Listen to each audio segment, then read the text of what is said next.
morning, students. See, please study regularly. It is very, very important. Okay, ma, last class what we have studied history, anti-colonial movements and the birth of nationalism.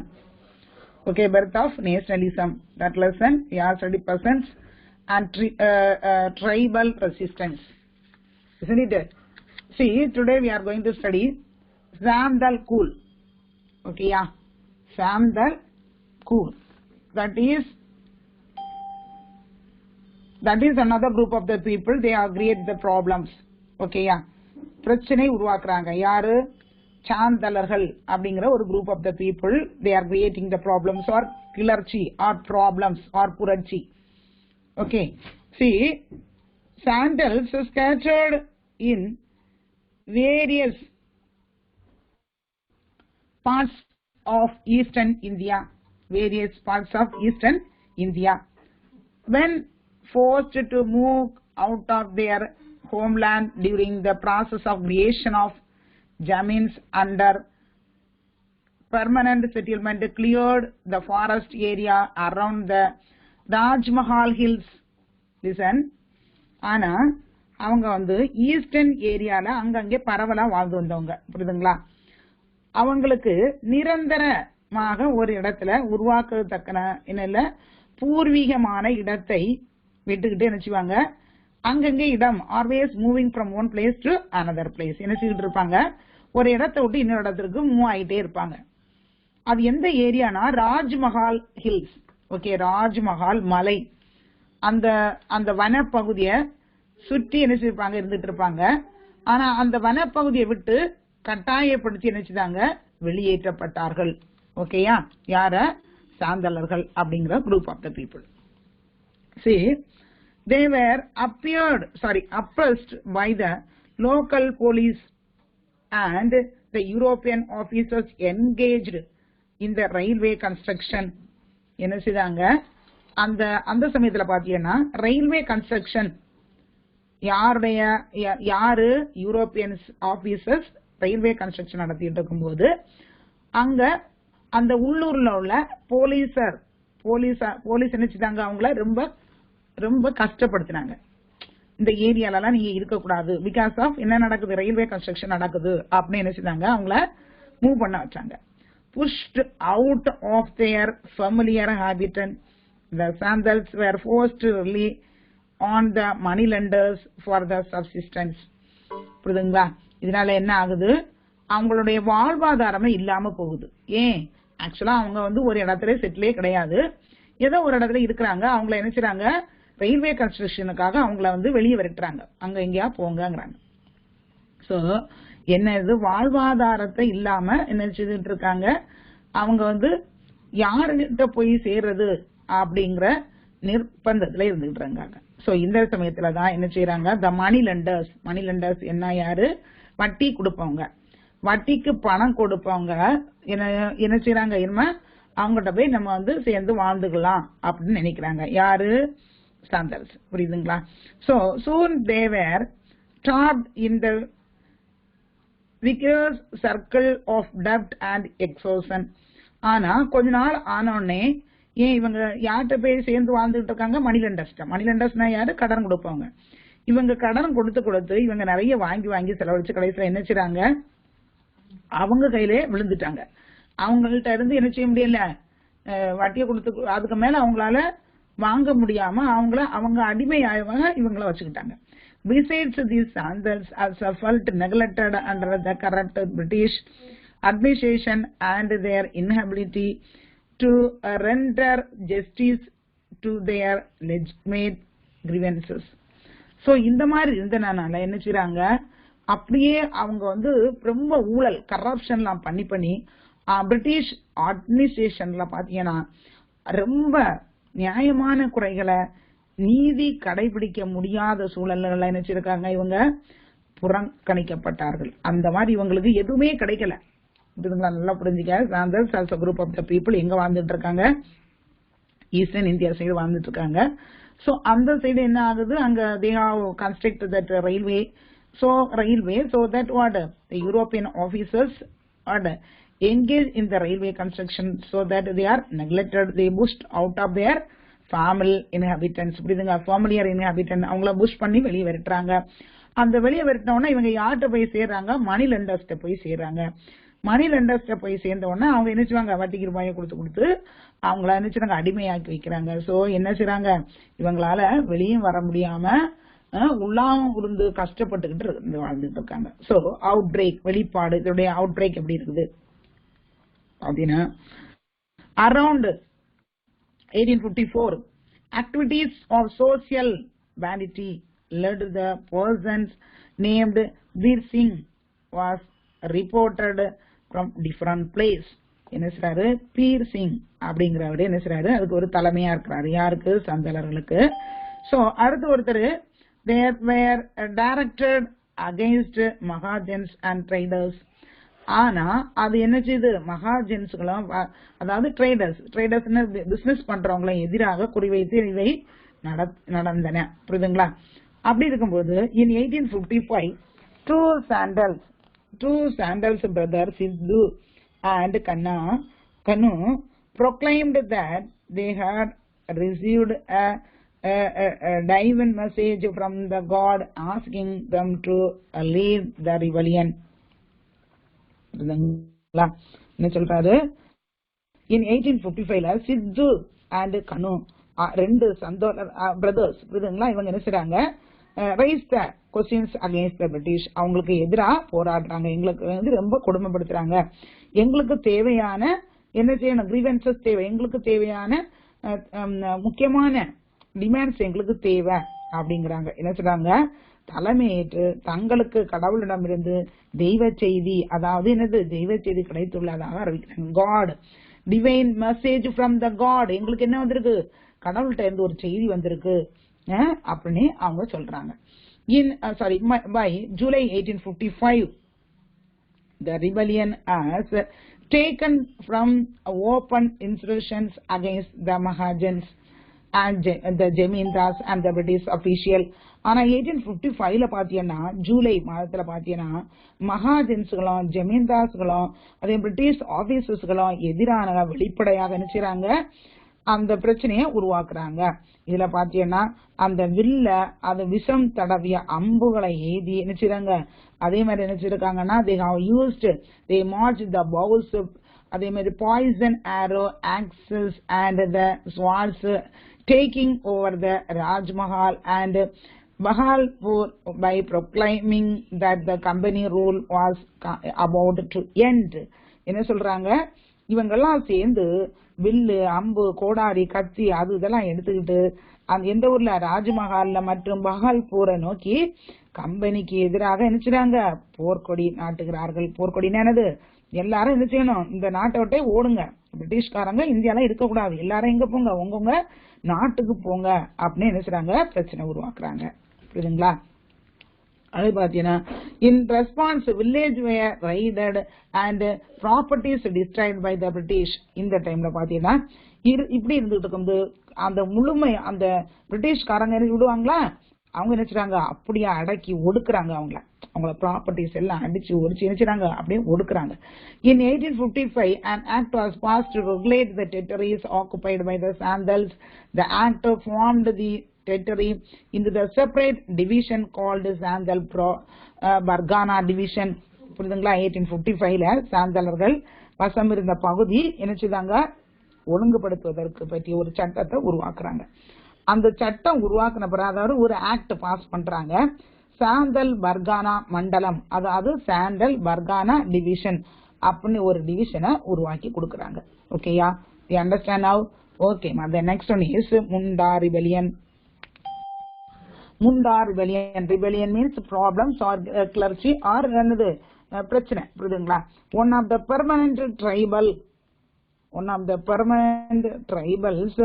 tribal rebellion of this period occurred Ranchi, known as Uluguna rebellion. okay, the listen see, அடுத்து ராஞ்சில ஒரு problem நடக்குது, உலுகான் அப்படின்னா ஒரு பெரிய கலகம் உருவாகுது. இது இவங்களும் யாரு, பழங்குடியினர்கள் தான். ட்ரைபல்ஸ் பீப்புள்னா யாரு, பழங்குடியினர்கள். இவங்க என்ன செய்றாங்க, மிக முக்கியமாக அறியப்படுகிறது. இது இவங்க என்ன செய்றாங்க, ஒரு பெரிய பிரச்சனையை உருவாக்குறாங்க. The Munda people were familiar with the cooperative or collective farming is known as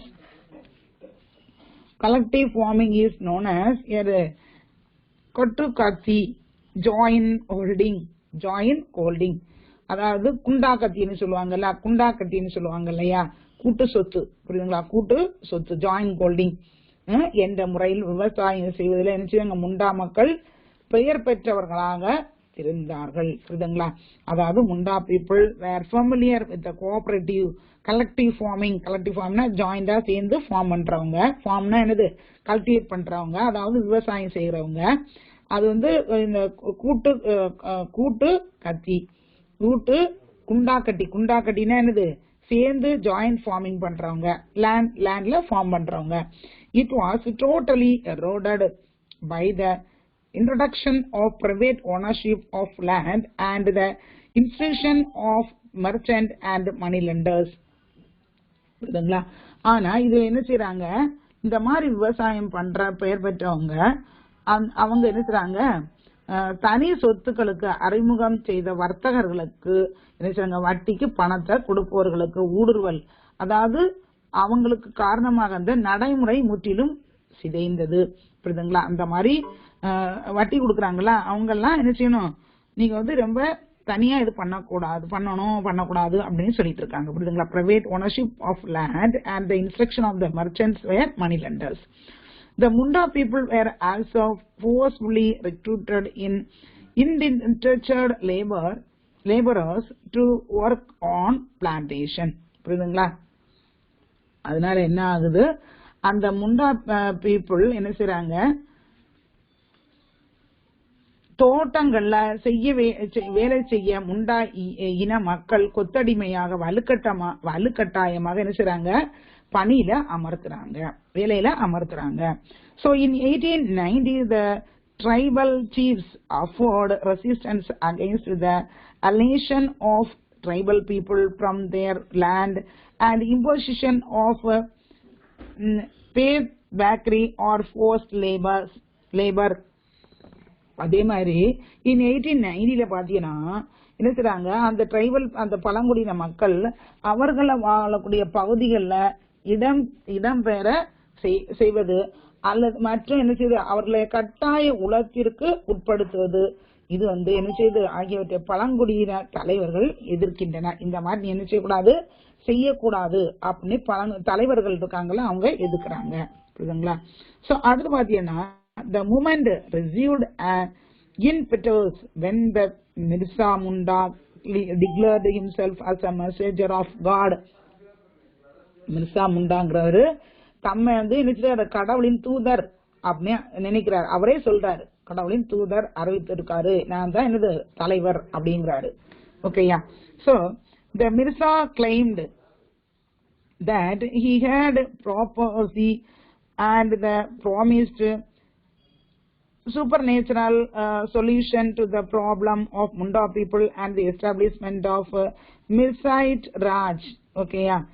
என்ன ஆகுது, அவர் என்ன சொல்றாரு, தமக்கு இறை தொடர்பு இருக்கதாகவும், புரியுதா, எனக்கு கடவுளுடைய அருள் நிறைய இருக்குது, மிர்சா குறி சொல்வதன் மூலம் முண்டா இன மக்கள் என்ன செய்றாங்க, பிரச்சனைகளுக்கு தீர்வு காணப்போவதாகவும் மக்களின் அரசை நிறுவப் போவதாகவும் மிர்சா என்ன செய்றாரு, உறுதி அளிக்கிறாரு. நான் எல்லாமே செய்திருவேன், நான் கடவுளா என்னால அனுப்பப்பட்டவரு அப்படின்னு சொல்றாரு. யாரு, மிர்சா.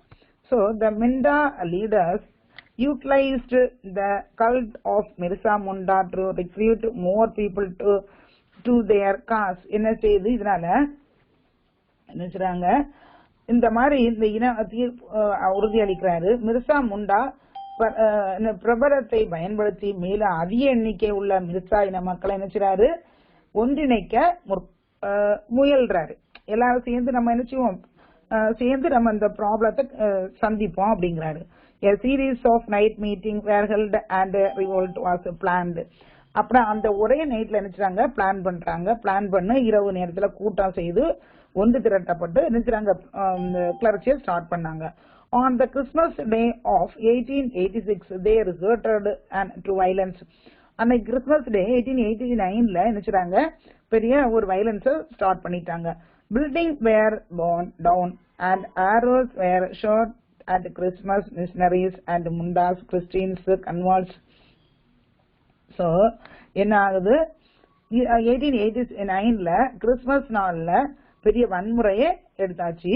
அதே மாதிரி பார்த்தீங்கன்னா கட்டடங்கள் தீ வைக்கிறாங்க. கிறிஸ்துவ தூதுவர்கள் அல்லது கிறிஸ்துவதாக மனம் மாறிய முண்டாக்கள் என்ன செய்யறாங்க, மீது அம்பு எரிந்து தாக்குதல்களை நடத்துறாங்க. புரியுதுங்களா? இதனால என்ன ஆகுது, police station and the government officials attack. இதனால என்ன ஆகுது, போலீஸ் ஸ்டேஷன் கவர்மெண்ட் அபிஷியல்ஸ் எல்லாம் நினைச்சாங்க அட்டாக் பண்றாங்க, அடிச்சு உடைக்கிறாங்க. Similar attacks were carried out over the next few days. அடுத்தடுத்து என்ன செய்யுது, மற்ற இன்னும் அடுத்தடுத்து என்ன செய்யுது, தொடர்ந்து தாக்குதல்கள் நடத்திக்கிட்டே இருக்கிறாங்க few months. Finally the resistance was crushed and Mirza Munda was arrested in February 1990. புரியுதுங்களா? அடுத்தது லாஸ்ட் என்ன செய்யுது, அந்த முண்டா கழகம் முடியுது.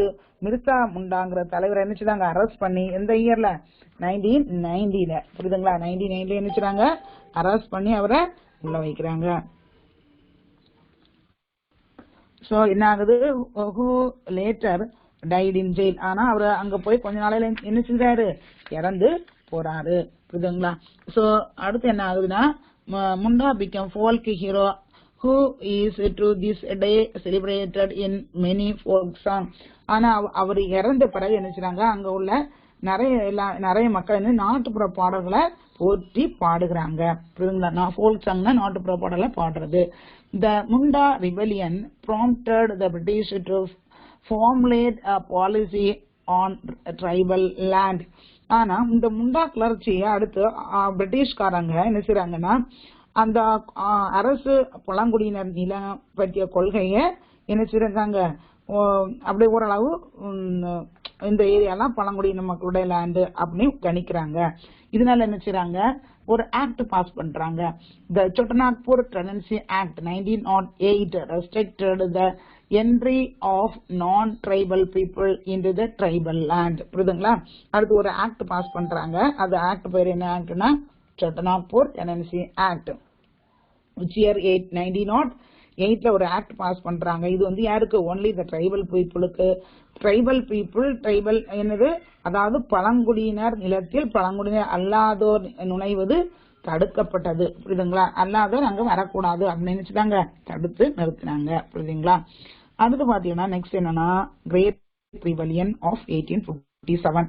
நம்ம வந்து லாஸ்ட் கிளாஸ்க்கு முந்தின கிளாஸ் படிச்சோம்னு நினைக்கிறேன். Revolt of revolt, Vellore revolt எல்லாம் படிச்ச ஞாபகம் இருக்கா?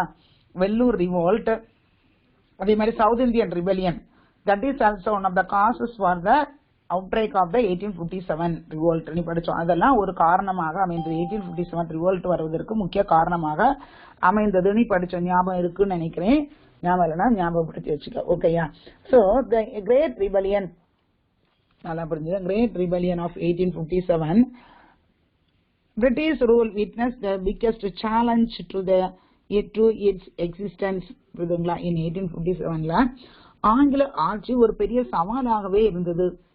ஏன்னா அங்கங்கே ப்ராப்ளம் கிரியேட் பண்ணிட்டே இருக்காங்க. எங்களுக்கு நீங்க இந்த நாட்டுல இருந்து விலகி உங்க நாட்டுக்கு போங்க, எங்களை ஃப்ரீயா விடுங்க அப்படின்னு சொல்றாங்க. யாரு? Indians. So initially it began as a mutiny of Bengal presidency Sipais, but later expanded to other parts of India involving the large number of civilian. வந்து பெங்கால் அது மட்டும்தான் ஸ்டார்ட் ஆச்சு. அப்புறம் லேட்டர் ஆக என்ன ஆகுது, மற்ற ஏரியாக்கள்லயும் ஆங்காங்கே என்ன ஆயிடுச்சு, பிரச்சனை மறுபடியும் பெருசாகிட்டே இருக்கிறது. எக்ஸ்பெஷலி பர்சன்ஸ், அதாவது தொழிலாளர்கள் அதிக அளவுக்கு என்ன செஞ்சாங்க, இல்ல இன்வால்வ் ஆகிட்டே இருந்தாங்க. அதே மாதிரி பாத்தீங்கன்னா, so the 1857 to 58 significant for the reason. என்னென்ன ரீசன்ல, முக்கியமான reason, this was the first major revolt of armed forces accomplished by civil rebellion. அதாவது இது வந்து ராணுவ வீரர்கள், நல்லா புரிஞ்சுக்க, ராணுவ வீரர்கள் அதாவது military soldiers ஆயுதமேந்திய படைகளும் இணைந்து நடந்த முதல் போராக அறிவிக்கப்பட்டது. புரியுதுங்களா? முன்னாடி எல்லாம் எல்லாரும் யூஸ் பண்ணுவாங்கம்மா ஸ்வாட்ஸ், கத்தி, கோடாரி இதுதான் வச்சு தாக்கி போர் செய்வாங்களே தவிர யாருமே மிலிட்டரி அதாவது வெப்பன்ஸ் கையில வெப்பன்ஸ் மீன்ஸ் என்னது இந்த துப்பாக்கி யாருமே யூஸ் பண்ணல. ஆனா this is the first time they have used the என்னது மிலிட்டரி அதாவது மிலிட்டரி லெவல்ல நடத்தப்பட்டது. ஓகேயா? அடுத்து பாத்தீங்கன்னா the revolt witnessed unprecedented violent perpetrated by the both sides. அதாவது என்ன இரு தரப்புகளிலும் தூண்டப்பட்டதால் என்னது முன்னைய பொழுது இல்லாத அளவுக்கு கிளர்ச்சிகள் என்ன வன்முறையாக வெடித்தது. அடுத்து பாத்தீங்கன்னா the revolt entered the role of the East India Company and the governance of the Indian subcontinent was taken over by the British Crown. என்ன ஆயிடுச்சு? The revolt entered the rule of the East India Company. இந்த revolt வந்து ஒரு east India company அதாவது கிழக்கிந்திய company ஆட்சி செய்துகிட்டு இருக்கத முடிவுக்கு கொண்டு வந்தது. புரியுதுங்களா? அவங்க ஆட்சி செய்துட்டு இருந்தாங்க இல்லையா, அது வந்து இந்த ரிவோல்ட் வந்த பிறகுதான் முடிவுக்கு கொண்டு வரப்பட்டது. அடுத்து யாரு? British grown. டைரக்டா பிரிட்டிஷ் குரோன் நேரடி ஆங்கில மகாரணை நேரடியாக ஆட்சி செய்வதற்கு வழி வகுத்தது. புரியுதுங்களா? அதுக்கு பாத்தீங்கன்னா that is one of the causes. என்ன காரணங்கள்? What are the important causes for the outbreak of the 1857 revolt. ஓகேயா? First one is annexation policy of the British India. Okay, annexation. What is my annexation? அதாவது occupy பண்றது. இந்த place எல்லாத்தையும் அவங்களுக்கு என்ன செய்து இணைத்துக் கொள்ளுது, அதாவது கேப்சர் பண்றது. புரியுதுங்களா? In 1840 to 50 more territories were annexed through the two major policies. ரெண்டு பாலிசி கொண்டு வராங்க. இந்த பாலிசிக்கு நீ அக்செப்ட் பண்ணா மட்டும்தான் ஓகே, இல்லன்னா என்னது அந்த பிளேஸை நாங்க கேப்சர் பண்ணிடுவோம் அப்படிங்கறது தான் பிரிட்டிஷோடைய நோக்கம். The doctrine of paramountcy. See, the British claimed themselves as a paramount exercising supreme authority. New territories were annexed on the grounds on the native rulers were intent. புரியுதுங்களா? அதாவது மேலாதிக்க கொள்கை அதாவது பிரிட்டிஷ் தங்களுடைய அதிக அளவு அதிகாரங்களை யூஸ் பண்ணிட்டு இருந்தாங்க. அது என்னன்னா உள்நாட்டுல உள்ள ஆட்சி செய்தவங்க திறனற்றவர்கள் என்ற அடிப்படையில் புதிய பகுதியை கேப்சர் பண்ணாங்க. இப்ப நான் வந்து பிரிட்டிஷ்காரங்க வந்து இந்தியன்ஸ் எந்த இடத்துல ரூல் பண்ணிட்டு இருக்காங்களோ அவங்கள வந்து என்ன செய்றாங்க, குறி வைக்கிறாங்க. அப்ப நீ என்னோட சண்டை போடு, நான் வந்து ஜெயிச்சிட்டோம்னா நான் தான் அந்த பிளேஸை கேப்சர் பண்ணுவேன் அப்படிங்கறது யாருடைய கருத்து? பிரிட்டிஷாருடைய கருத்து. ஓகே, அப்ப நம்மகிட்ட என்ன அதிக அளவு வெப்பன்ஸ் இல்ல, அப்ப நம்ம என்ன செய்ய முடியாது, அவங்கள எடுத்து போராடி நம்ம ஜெயிக்க முடியாது. சோ ஆட்டோமேட்டிக்கா அந்த பிளேஸ் யாரு கையில போயிடும்? பிரிட்டிஷ் கையில போயிடும். புரியுதுங்களா? அடுத்து பாத்தீங்கன்னா doctrine of lapse. That is also very important 2 mark questions நல்லா மைண்ட் ஏத்திங்க. Doctrine of lapse already you are studying in 8th standard I thought. Okay, see, வாரிசு இழப்பு கொள்கை. அதாவது if a native ruler did not have male heir to their throne, the territory was to lapse to the British India upon the death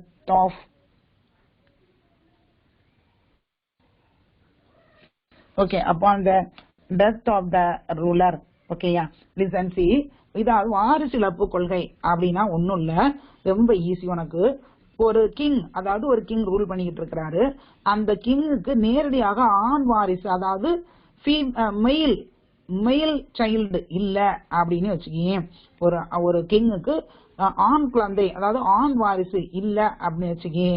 அப்படின்னா அவரது இறப்புக்கு பின்னது அந்த பகுதியை நினைச்சுக்கிடுவாங்க, அவரு ஆங்கிலேயர்கள் அவங்க வசத்துக்கு கேப்சர் பண்ணி வச்சுக்குவாங்க. புரியுதுங்களா? இவ்வளவுதான். புரியுதுங்களா? ஓகேயா? So mail hair not mail hair ஆண் குழந்தை இல்ல அப்படிங்கும் போது அவரு நினைச்சுவாரு, அந்த அவர் இறந்த உடனே அந்த பிளேஸ் அவ்வளோத்தையும் யாருக்கு லேப்ஸ் பண்ணிடுவா? பிரிட்டிஷ்காரங்க. எந்த பிளேஸ் எல்லாம் அவங்க கையில போச்சுன்னா சத்தாரா, சாம்பல்பூர், நிறைய பிளேஸ் பாத்தீங்கன்னா parts of the Punjab, Jhansi and Nagpur were annexed by the British through the doctrine of lapse. புரியுதுங்களா? வாரிசு இழப்பு கொள்கை. வாரிசு இல்லைன்னா நாங்க அந்த பிளேஸை கேப்சர் பண்ணி not only this much place உங்களுக்கு limited places only given but more places captured by the British because of there is no male heir. Okay, next one is insensitivity to Indian cultural sentiments. இந்திய கலாச்சார உணர்வுகள் மற்றும் தீவிரத்தன்மை இல்லாதது. புரியுதுங்களா? Okay, see, in 1806, the Chippai at Vellore mutinied against the new dress code, which prohibited Indian from wearing religious marks on their forehead and having victors on their chin, while proposing to replace their turban with the round. புரியுதுங்களா? 1806ல Vellur mutiny நடந்துச்சு இல்லையா, ஞாபகம் இருக்கு இல்லையா? அவங்க நெட்டில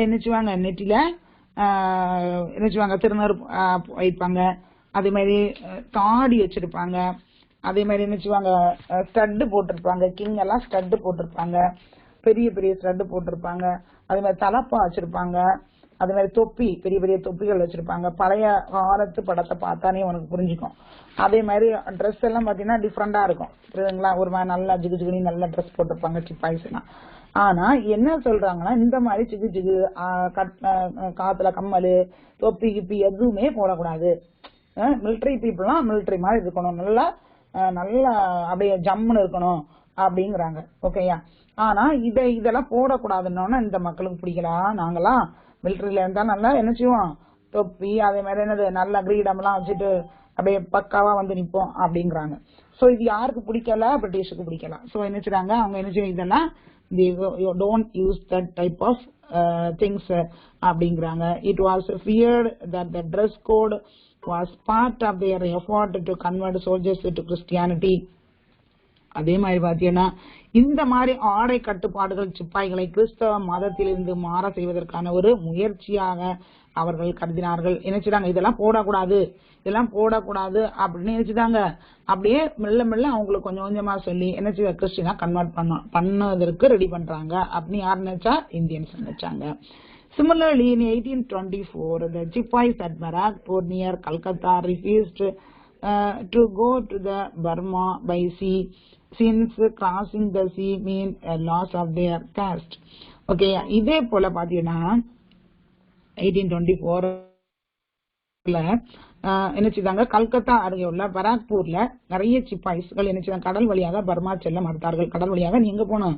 Burma போகணும். பர்மால போய் என்ன செய்யணும், அங்க போர் செய்யணும் அப்படின்னாங்க. இப்படி செய்ய சொன்னோன்னா யாருக்கு பிடிக்கல? இந்த இவங்களுக்கு எல்லாம் பிடிக்கல. நாங்கெல்லாம் அந்த கடல் வழியா போக மாட்டோம், புரியுதுங்களா? கடல் வழியா போக மாட்டோம். Since crossing the sea means the loss of their என்னது காஸ்ட்.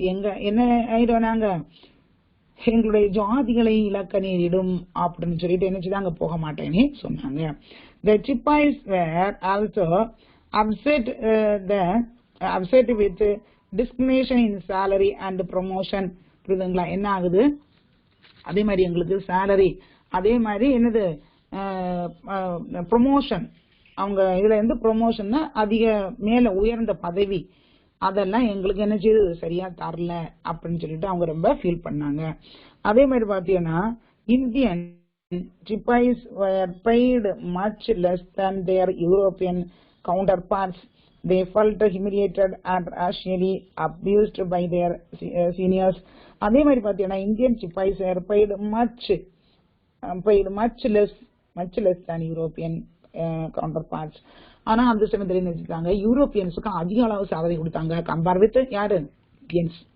இந்தியன் சிப்பாய், இந்திய போர் வீரர்களை காட்டிலும் பிரிட்டிஷ்காரங்களுக்கு அதிக அளவு நினைச்சுதாங்க சேலரி கொடுத்தாங்க. இதனால இவங்களுக்கு ஒரு இன்ஃபீரியாரிட்டி காம்ப்ளெக்ஸ் ஏற்பட்டது, அதாவது தாழ்வு மனப்பான்மை ஏற்பட்டது. தே ஃபெல்ட் ஹியூமிலியேட்டட், எங்களை இழிவுபடுத்துறாங்க, எங்களை கேவலப்படுத்துறாங்க, எங்களுக்கு நல்ல சேலரி தரல அப்படின்னு இவங்க நினைச்சுதாங்க ரைஸ் பண்றாங்க. த ரிவோல்ட் எப்படி நடக்குது? The persecutors to their revolt was the circulation of rumors about the packages of the new Enfield leaf. அடுத்த ரிவோல்ட் என்ன ஆகுதுன்னா, புதிய என்ஃபீல்டு துப்பாக்கி வழங்கி தோட்டாக்கள் பற்றிய வதந்தி ரூமர்னா என்னது, வதந்தி, அதை பற்றி ஒரு வேற விதமா வதந்திய எல்லாத்தையும் சொல்றாங்க. There was a strong suspicion that the new cartridges had been greased with cow and pig fat. என்ன வதந்தினா, கவ்வோட ஃபேட்டும் பிக்கோட ஃபேட்டும் அந்த என்ஃபீல்ட்ல தடவி இருக்காங்க அப்படி சொல்றாங்க. ஆக்சுவலா என்னன்னா, அத டச் பண்ணிட்டு அதை எடுத்துட்டு தான் என்ன செய்யணும், அடுத்து ஷூட் பண்ணணும். அப்போ இதுல என்ன ஆகுதுன்னா, முஸ்லிம்ஸ் எல்லாம் they won't use the pig, புரியுதுங்களா? பிக் ஃபேட்டை எதுவுமே யூஸ் பண்ண மாட்டாங்க முஸ்லிம்ஸ். அதே ஹிந்துஸ்னா, ஹிந்து என்ன நினைப்பாங்கன்னா அது வந்து ஹோலி அனிமல்ஸ், அதனால அதை நம்ம யூஸ் பண்ணிட்டு அடுத்து ஷூட் பண்ணோம்னா நல்லது கிடையாது அப்படின்னு நினைக்கிறாங்க. So the cartridges bitten off before landing or pork is forbidden to the Muslims and the cow is carried to the large section of Hindus. இதுங்களா என்ன சொல்றாங்க, அவங்க வந்து முஸ்லிம்ஸ் பீப்புள் நாங்க அதை யூஸ் பண்ண மாட்டோம், எங்களுக்கு அது பிடிக்காது, அது வந்து ஒதுக்கப்பட்ட அனிமல், அதனால நாங்க அதை யூஸ் பண்ண மாட்டோம் அப்படிங்கிறாங்க. அதே டைம்ல இவங்க என்ன சொல்றாங்கன்னா, இல்ல நாங்க வந்து அது வந்து நாங்க ஒரு புனித அனிமலாக, அதாவது புனித மிருகமாக நாங்க அதை இது பண்றோம், அதனால நாங்க நினைச்ச மாட்டோம், அதை தொட மாட்டோம் அப்படிங்கிறாங்க. புரியுதுங்களா? ஆன் 29th March a சிப்பாய் named Mangal Pandey assaulted his European officer. அடுத்து மார்ச் 29th பாத்தீங்கன்னா மங்கள் பாண்டேங்கிற கூடிய ஒருத்தர் பெரிய வீரர், அந்த சிப்பாய் தனது யூரோப்பியன் ஆபீசர் என்ன சுட்டுக் கொள்றாரு, தாக்குறாரு. புரியுதுங்களா? தாக்குறாரு. புரியுதுங்களா? His fellow soldiers refused to arrest him, then ordered to do so. அதாவது அவங்கள என்ன செய்றாங்க, கைது செய்த உத்தரவிட்டும் அவரது சக சிப்பாய்கள் அவரை என்ன செய்றாங்க, அவரை வந்து அரெஸ்ட் பண்ணக்கூடாது அப்படின்னு சொல்லிட்டாங்க. சோ என்ன ஆகுது, Mangal Pandey along with the others were court martialed and hanged. ஆனா இதனால இவர் வந்து ஆக்சுவலா நல்லா புரிஞ்சுக்க, மங்கள் பாண்டே வந்து இந்தியன்ஸ், இவர் என்ன செய்றாரு, யூரோப்பியன்ஸ தாக்குறாரு. தாக்குன உடனே அங்க இருக்கக்கூடிய யூரோப்பியன்ஸ் எல்லாம் சேர்ந்து என்ன செய்றாங்க, இவரை வந்து அரெஸ்ட் பண்ண கூப்பிடுறாங்க. அப்ப இவர் வந்து மங்கள் பாண்டே மற்ற அதர் சோல்ஜர்ஸ் எல்லாம் சேர்ந்து என்ன செய்றாங்க, மங்கள் பாண்டே அரெஸ்ட் பண்ணக்கூடாதுங்கிறாங்க. உடனே என்ன செய்றாரு, மங்கள் பாண்டே என்ன செய்றாரு, ஒன்னு அந்த பிரிட்டிஷ்காரங்க என்ன செய்றாங்க, மங்கள் பாண்டே மற்ற கூட இருந்தவரையும் சேர்ந்து என்ன செய்றாங்க, கோர்ட்ல ஆஜர்படுத்தி அவரை என்ன செய்றாங்க, தூக்குல போட்டுறாங்க. ஹேங்டு மீன்ஸ் தூக்குல போட்டுறது. ஓகேயா? This only fueled and angered, and in the following days there were increased incidents of disobedience. அடுத்து கொஞ்ச நாளையில என்ன ஆகுது, பெரிய பெரிய பிரச்சனைகள் எல்லாம் உருவாகுது. புரியுதுங்களா? பெரிய பெரிய பிரச்சனை. they are not accepting, they are not obeying, they are not regulating. புரியுதுங்களா? ஒரு ஒற்றுமையும் கிடையாது. அடுத்து they are not accepting, they are always disobedience, லிமிட்டை தாண்டி சட்டவிரோதமான நிறைய செயல்கள் நடந்தது. Burning and arrogance were reported from the army cantonments in Ambala, Lucknow and Meerut.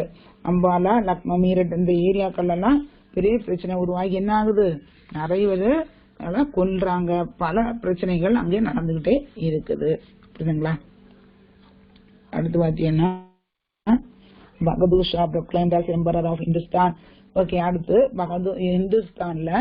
Hindustan means India, அந்த இந்த ஏரியா மீரட் அந்த ஏரியா தான், டெல்லி அந்த ஏரியாவா வரும்.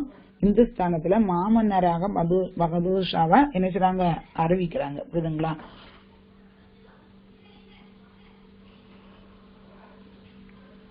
May 11 on May 1857 a band of Chipais from Meerut marched to Red Fort in Delhi. 1857 நல்ல நிறைய group of sepoys means soldiers, வீரர்கள், போர் வீரர்கள். சிப்பாய் மீன்ஸ் போர் வீரர்கள் எல்லாம் சேர்ந்து மீரட்டை நோக்கி மார்ச் பாஸ் பண்ணி ரெட் ஃபோர்ட்டுக்கு போறாங்க இன் Delhi. The Chipais were followed by an equally excited crowd who gathered to ask the Mughal. ஓகேயா? அந்த முகல் அவர் வந்து யாரு, பகதூர் ஷா வந்து பகதூர் ஷா செகண்ட் வந்து லாஸ்ட் முகல் எம்பரர்மா. இவர் என்ன செய்றாரு, ஒரு பெரிய அணிவகுத்து சிப்பாயை போன்று அளவுக்கு ஆர்வமிக்க கூட்டம் முகலாய மாமன 2ஆம் பகதூர் ஷாவும் சேர்ந்து என்ன தலைவராக வேண்டும் அப்படின்னு சொல்லிட்டு எல்லாரும் சேர்ந்து என்ன செய்றாங்க, அப்படியே கோரஸா மார்ச் வாஸ் பண்ணிட்டு போறாங்க. ஓகே, நான் டிசன்சி important centres of the great revolt of 1857 நல்லா பாத்துக்க. அன்னைக்கு வந்து மேப் நிறைய பேர் நல்லா செய்யல. இந்த மேப்பை நான் இப்போ உனக்கு காணிக்கிறேன், இதை புரிஞ்சுக்க. ஒரு மேப்பை எடுத்துட்டு லிசன்சி take that map, not now ma, after finishing the class, take that map, then and there you have finished the work. அப்பதான் உனக்கு ஈஸியா இருக்கும். நல்லா புரிஞ்சுக்க. அப்பப்ப அந்த ஒர்க்க முடிச்சிரு. இல்லனா after finishing the class, after 10 days, if you have take map, you have forgot everything. Okay, now only you are taking practice, so you have forgot, automatically forgot, not only you, including myself. புரியுதுங்களா? ஆனால் நம்ம கொஞ்ச நாள் கழிக்கலையே நம்மளே மறந்து போயிடும். இப்போ now I know thorough, so I can write at any time, but you are not like that. You only learning stage. You now only you are going to do, isn't it? That's why after thorough, you won't forget. Okay, yeah. So after finishing the class, take the India map and see map எடுத்துட்டு இந்த பாரு எப்படி புள்ளி வச்சிருக்குங்கறத பாரு. Dot எங்கெல்லாம் வச்சிருக்காங்க, எத்தனை centimetre கீழே வச்சிருக்காங்க, எந்த மாதிரி வச்சிருக்காங்க அப்படிங்கறத நல்லா தரவா பார்த்துட்டு அந்த மாதிரி பிளேஸ் வைங்கம்மா. அடுத்த டெஸ்ட்டுக்கு இந்த மேப் கேட்பேன். அப்புறம் தெரியல நீ சொல்லக்கூடாது, ப்ளீஸ் புரிஞ்சுக்க. 15 மார்க் டோட்டலி 100க்கு 15 மார்க் மேப். புரியுதுங்களா? 100க்கு 15 மார்க்னா எப்படி எழுது நீ பாத்துக்க, மார்க் எவ்வளவு கூடுதுங்கிறத பாத்துக்க. அதனால ஈஸியா புரிஞ்சுக்க. எப்படி எந்த இடத்துல கர்வ் பண்ணி கொடுத்துருக்கேன், எவ்வளவு மார்க் அலாட் பண்ணிருக்கு, எவ்வளவு கரெக்டா கொடுத்துருக்காங்கிறத புரிஞ்சுக்க. ஓகேயா? Okay. Bahadur Shah II became their leader. After much hesitations, he accepted offer and proclaimed the Hindustan, Emperor of the Hindustan. புரியுதுங்களா? என்ன செய்றாங்க, கொஞ்சம் அப்புறம் பிறகு என்ன செய்றாங்க, இவரை வந்து அறிவிக்கிறாங்க. எப்படி கிங்கா அறிவிக்கிறாங்க. புரியுதுங்களா? அந்த இடத்துல இரண்டாவது ஷா தலைவராகணும்னு சொல்லிட்டு கூறுவதற்காக என்ன செய்றாங்க, என்ன செய்றாங்க, அவரை வந்து விஷ்ணு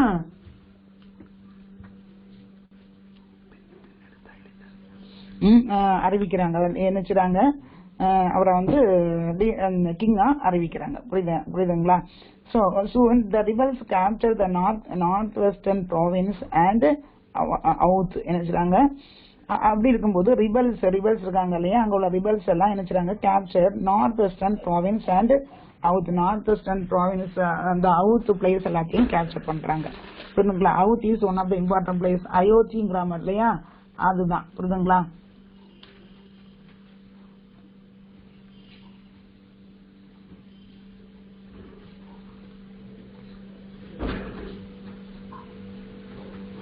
அடுத்து பாத்தீங்கன்னா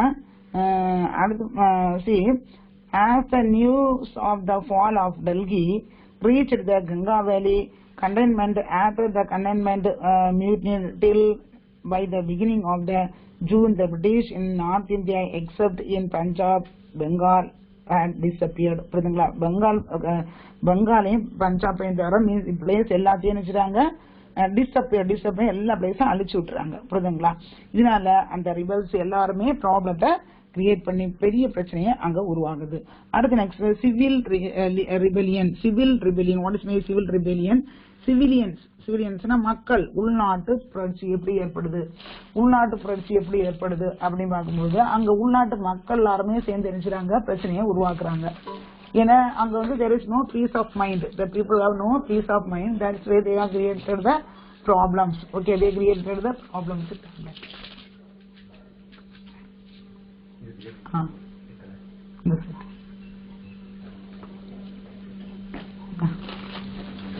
Okay, yeah. The mutiny was equally supported by an aggrieved rural society of North India. See,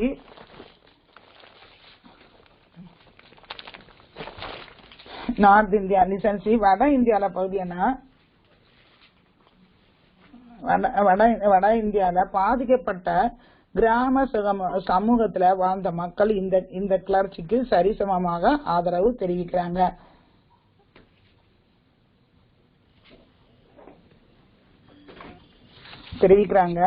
அதே மாதிரி பாத்தீங்கன்னா sepoys working the British army were in the fat persons in uniform. என்ன செய்றாங்க, அந்த ராணுவத்துல, அதாவது என்ன செய்றாங்க, ஆங்கில ராணுவத்துல வேலை பார்த்த சிப்பாய்கள் உண்மையில அவங்களுடைய யூனிஃபார்ம் இருந்த விவசாயிகள் ஆவார். புரியுதுங்களா? சீருடையில இருந்தவங்க எல்லாருமே யாரு, அதாவது farmers, persons. Okay, they were equally affected by the restrictions restructuring of the revenue administration equally affected. எல்லாருமே நினைச்சுதாங்க வருவாய் நிர்வாகம் மறுசீரமைப்பு செய்யப்பட்டதுல அவர்கள் சமமாக பாதிப்புகளை அடைந்தனர். The Chipai revolts and the subsequent civil rebellion in various parts of India had a deep-rooted connection with rural mass. என்ன ஆகுது? The Chipai and the subsequent civil rebellion உள்நாட்டு புரட்சி அங்கங்கே நடைபெற்றுக்கிட்டே இருக்குது. ஊரக பகுதிகளில் இணைப்பை கொண்டதாக இருக்குது. இதனால என்ன ஆகுது? எல்லா பீப்புள்லயும் எல்லா இடத்துலயும் என்ன ஆகுது? ரிபெலியன் அங்கங்கே நடந்துகிட்டே இருக்குது. டீப் ரூட்னா ரொம்ப வேகமா கனெக்ஷன் பரவிக்கிட்டே இருக்குது. ரூரல் மாஸ் என்னது? ரூரல்னா கிராமப்புறங்களையும் அது பரவிக்கிட்டே இருக்குது. The first civil rebellion broke out in the parts of northwestern province of Oudh. எங்க தான் ஸ்டார்ட் ஆகுது? northwestern province of Oudh. Oudhன இடத்துல ஸ்டார்ட் ஆகுது. There was two regions from which the Chipais were predominantly recruited. Two regionsல வேகமா அந்த sepoys வேகமா போய் அந்த இடங்கள்லாம் நினைச்சாங்க அழிக்கிறாங்க. A large number of Jamindars talukas were also attacked by the rebellions and they had lost their various privileges under the British government. A large number of Jamindars யாரு? ஜமீன்தார்கள் தெரியும் இல்லையா? லேண்ட் ஓனர்ஸ், நிறைய land வச்சிருக்காங்க.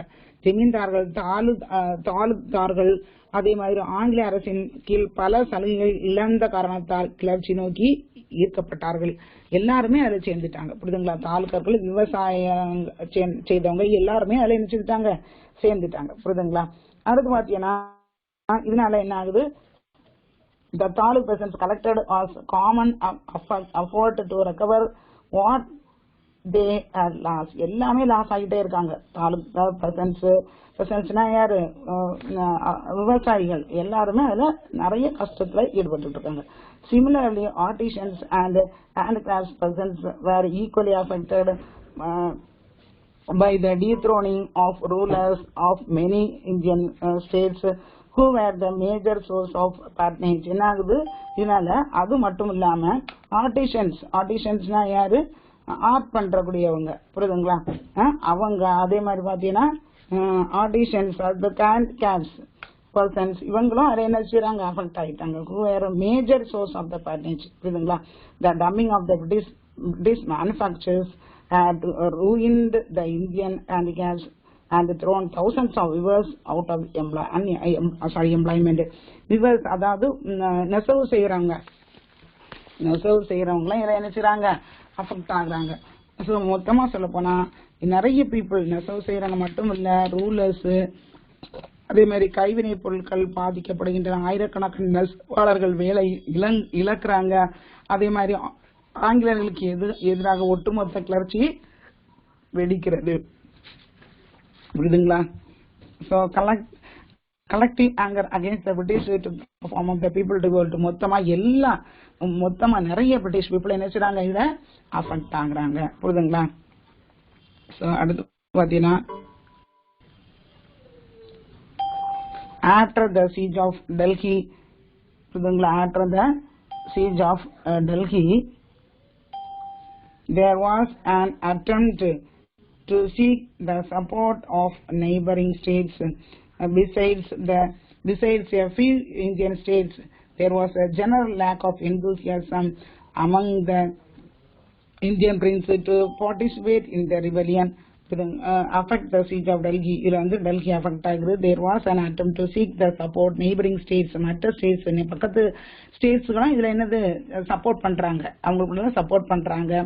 Besides the few Indian states, there was a general lack of enthusiasm. ஆனா சில states என்ன செய்யல, அதுல ஆர்வம் இல்லாம இருக்கிறாங்க. சில ஸ்டேட்ஸ் நினைச்சாங்க ஆர்வம் இல்லாம இருக்கிறாங்க. So there was a general lack of enthusiasm among the Indian princes to the participate in the rebellion.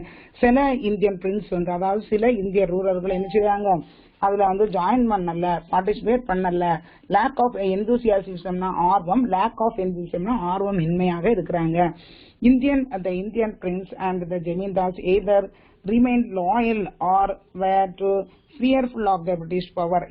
சில இதுல பார்க்கும்போது அடுத்து இந்தியன் பிரின்ஸ், இந்தியன் ரூலர் இருக்கிறாங்களா அவங்க, அண்ட் ஜமீன்தார்கள் இவங்கெல்லாம் remain loyal or were fearful of British power. அவங்களுக்கு லாயலா, சிலர் லாயலா இருக்காங்க, சிலவங்க ஃபியர்ஃபுல்லாவே இருக்கிறாங்க.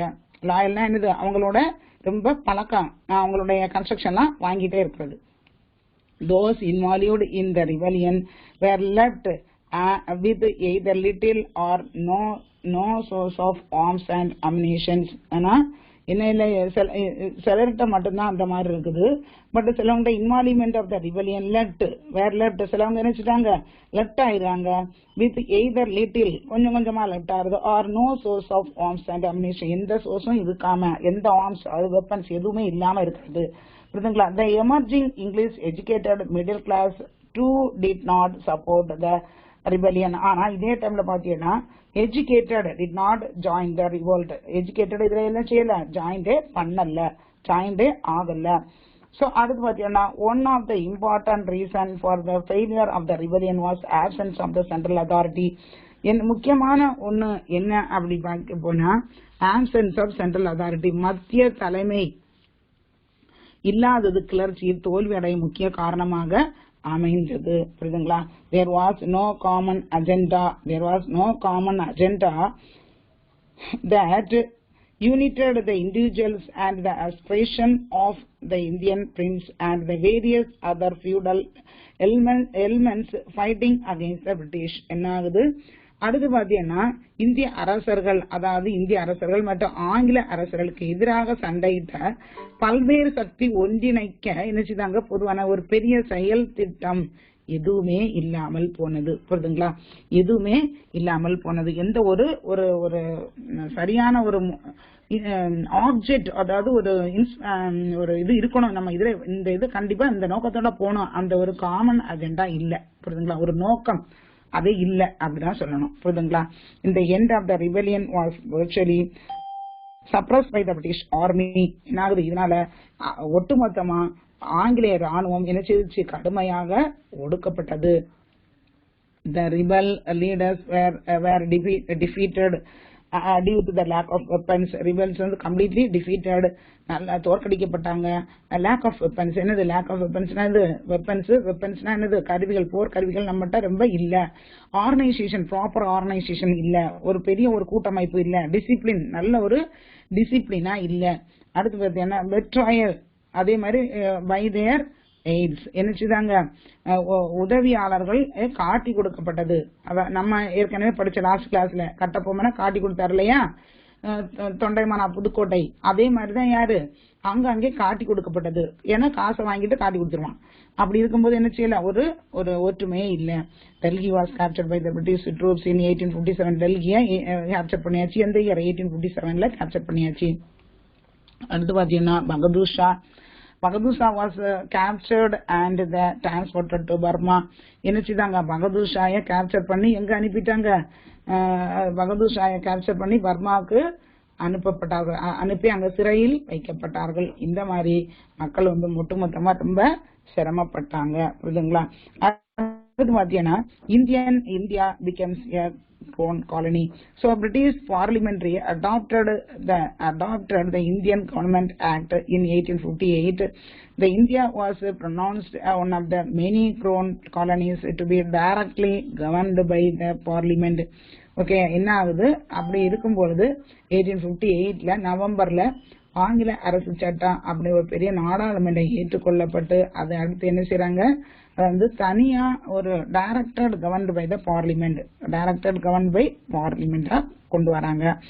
The responsibility was given to the member of the cabinet designed as the Secretary of State for India.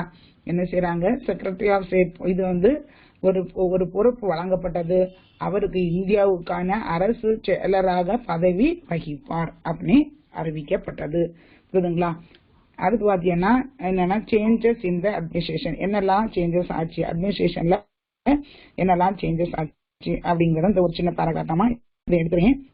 British rule and the policies underwent the major major overhaul after 1857 அப்படியே நினைச்சுதாங்க administration அப்படியே மாற்றப்பட்டது.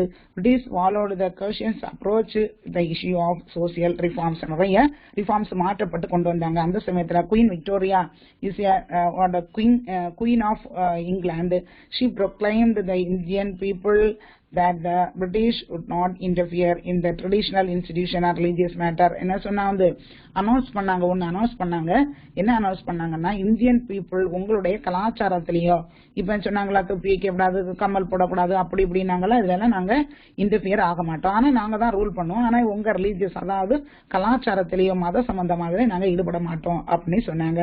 It was promised that the Indians would be observed in the government service. Two significant changes were marked to the structure of the Indian army. ரெண்டு விஷயத்துல மாற்றப்பட்டது. the number of Indians were significantly reduced. என்னச்சுதாங்க இந்தியன்ஸா குறைச்சிட்டாங்க. Indians were restrained from the holding important ranks and position. என்னச்சுதாங்க நாங்க வந்து ranks நல்ல ஒரு ரேங்க்ஸ்லயும்